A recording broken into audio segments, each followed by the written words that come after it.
Is that a handball or not? Oh, they're gonna give this as a penalty as well. This is such typical United shit.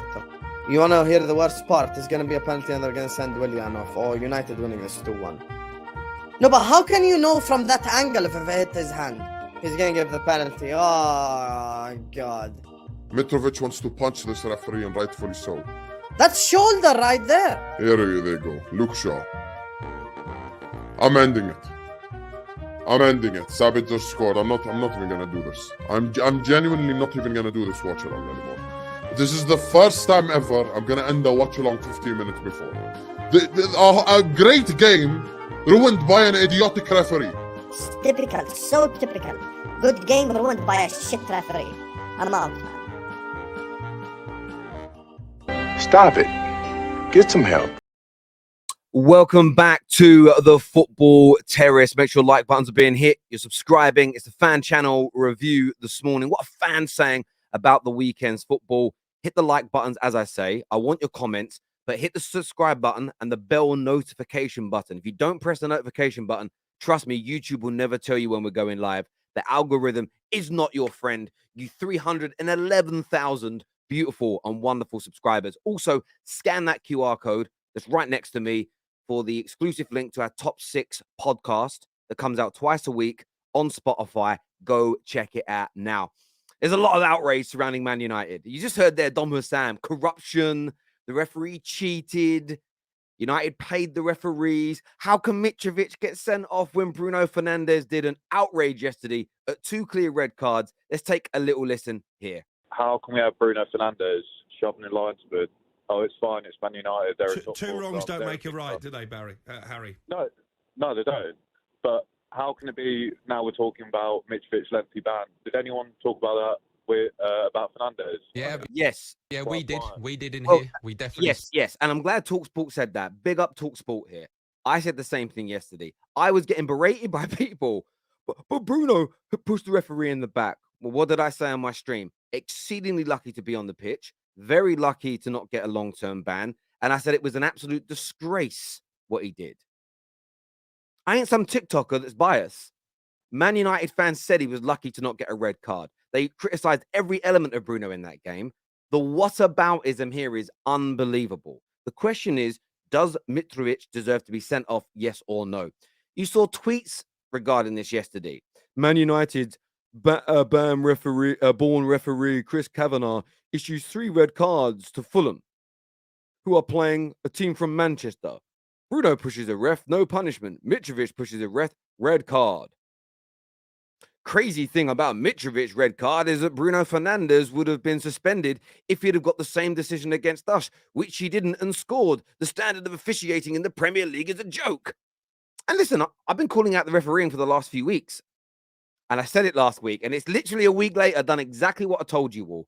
When you criticize refereeing based on bias, when you ignore bad refereeing based on bias, all you do is ensure that a week later, a decision happens either against your team or that annoys you. Football fans have to come together against inconsistencies, even when it helps their team or even when it benefits a rival. Until that point, you're just going to have to suck it and see. None of you are consistent like I am. If you were like me, we could eradicate this nonsense. But let's take a little look here at what Goldbridge had to say yesterday. It's a 2v1 into Sancho. He's got to take it. He goes round the keeper. It's an open. Oh! Well, he wants a handball. Do you know what? I was shocked yesterday that the handball, by the way, wasn't given in real time. A lot of people said, oh, maybe the ref didn't see it. He had a clear line of view. You see the arm move up, the way it bounced away and his arm flew back, the guilty look on Willian's face. I was surprised it wasn't given in real time, to be fair. It's got to be a handball. Penalty and a red. Yeah, off you go. Mitrovic is fuming. I still don't understand what they were angry about. Let's talk about a kick from Anthony and maybe a penalty, which wasn't. He went for the ball and caught the player. Maybe could have been booked, not a red. And then there was the brilliant tackle from Martinez on Mitrovic where he won the ball cleanly. I still don't get what they were so angry about. It's all kicking off here. Maguire's trying to get Mitrovic sent off. You've got to send him off, mate. The mad bit was he'd already been sent off. The TV didn't show it. Has he sent Mitrovic off as well? I don't know what's going on here. Oh, he has. He sent Mitrovic off as well. Oh my God.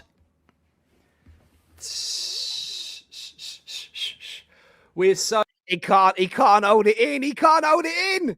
lucky. We are so lucky. That look there on Goldbridge's face, legit identical. I was sitting here angry, fuming at the way we were playing. And then the 2 red cards happened. I just thought, we're going to win this now. And Man United did catch some luck yesterday. They catch some luck. We caught luck that Fulham absolutely capitulated and lost their heads. Simple and as straightforward as that. But blaming Man United for it. Oh! Being a 2-horse race at the moment, with all respect, it is a 2-horse race. Maybe not when you look at the league table, but when you look at the experiences of the 2 teams, the fact that City have won it so many times, the depth of squad that City have got. But actually, when you take all that away and you look at the league and forget about the 2 teams that are actually competing for it, there may be a good argument to say that it's a 1-horse race at the moment. We're galloping away with it. What do you make of Julian's take here? Because for me, I get where he's coming from. If you ignore that it's City that have had such an impeccable record in the league in the past 5 years, they're 8 points clear. Their form is better. They've been better all season. Both teams are trajectory means in the last 11 to 10 games for each, they're looking like they're going to pick up around 24 points each if you look at their average for the season. Arsenal already 8 points clear. It does feel a little bit like a 1-horse race, but you can't write off Man City. But I like the confidence here from Julian. What do you guys think about it? Because Arsenal, as I say, they were scintillating the last 2 games. By the way, Gary Neville, where is he? Where is Gary Neville right now? I haven't seen a podcast or him talk about Arsenal now for 2 weeks. 2 weeks. Literally radio silence. Not a word, not a noise from that man. Like, legitimately, what is your take on that? I want to hear from you. Look at this, though. This for me was beautiful to see yesterday. Just from a football standpoint, watching somebody crumble because of their dislike of Arsenal, their love of their club, but the realization that Arsenal are going to win the league. Jason, mate, honestly, my head. Jace, how do I deal with this? Jason, They're winning it. How do I deal with this? As a Spurs fan, how do you accept it? How do you deal with this mentally, that Arsenal are actually going to win the league? Right, okay, so here's the thing, Jay. I just want to say quickly, you had to accept it earlier. You had to kind of accept they were a really good team. I'm a United fan. People don't think it hurts me to see Arsenal be this good. It does. But I just accepted it months ago that they had a great chance of winning it. It meant when it comes into realization, I'm already ready. I'm prepared for this. You have got, you and all other Spurs fans, you've got to make peace with it, right? Exactly. You've got. How did I know he was going to say that? That's exactly what it is. But they're leaving it too late. There's still this hope of they're going to crumble. They're going to crumble. It's going to fall apart. Oh, they're above us. I told everyone for months, and people keep thinking I'm clickbaiting. Arsenal broke Tottenham 110,000%. To Jay, you've got to make because they are crumble. They're going to crumble. No, they're not crumbling. No, they will. He knows. He absolutely knows. And the reason I bring this up a lot, people think again, Harry's always defending Arsenal. I'm not. Man United are going through the same thing. Look at the clips we've just shown you and the super chats. Go listen to the airways today. The Darren Bent tweeting about it. Richard Keys. Oh, Bruno this and Bruno that. And the ref didn't need to send.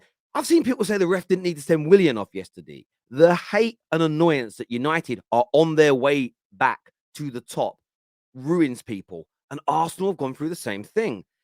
The anguish that Arsenal have returned to former glories this year, challenging for titles, and are not going away. Anybody that thinks Arsenal are going away is crazy. However, some people are still, listen to this, on the denial curve. It's hilarious. City are a side, if they get it together, because we're all assuming that Man City are not as good as last year. And they're on about the same amount of points on average. The amount of points they're on is about the same on average. So I think to say that no one's saying they're not as good points wise, they haven't quite been at the same level as last year. But as you just said there, when they get it together. So they're either, what does that mean, Tony Cascarino? That either means City have not been as good as they are last year, or they have been. You're literally contradicting yourself in desperation of trying to paint a picture that Arsenal can't win it.